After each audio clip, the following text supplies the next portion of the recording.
c'est historique. Bonjour Fabrice Delméda. Bonjour à tous. Aujourd'hui débutent les élections européennes en Grande-Bretagne. Ce sont en principe les dernières prévues avant le Brexit. Mais comment se sont déroulées les précédentes, en particulier les premières élections au suffrage universel direct? Les premières, c'était en 1979. Après les ratées initiales, puis le veto du général de Gaulle, l'Angleterre entrait enfin dans le marché commun. Les Britanniques avaient voté par référendum en 1975.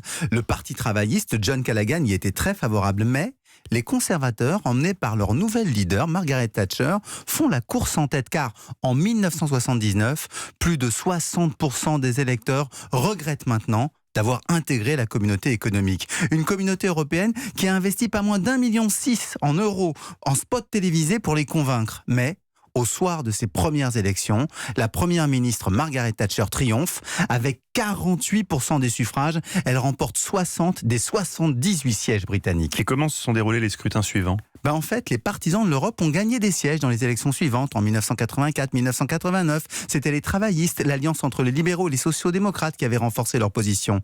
Mais à l'élection de 1994 apparaît un minuscule parti qui n'a guère obtenu que 1% des voix. Le parti indépendantiste United Kingdom Independent Party. En 1999, ce dernier profite même du nouveau mode de scrutin à la proportionnelle pour obtenir des élus aux dépens des conservateurs. Son succès s'amplifie dans les élections suivantes. Et UKIP, c'est le parti fondé par Nigel Farage, mais aujourd'hui il porte les couleurs du Brexit Party. Oui, l'ancien financier Nigel Farage avait fondé UKIP et l'a quitté en 2016 après le référendum pour la sortie. Il était devenu animateur de radio.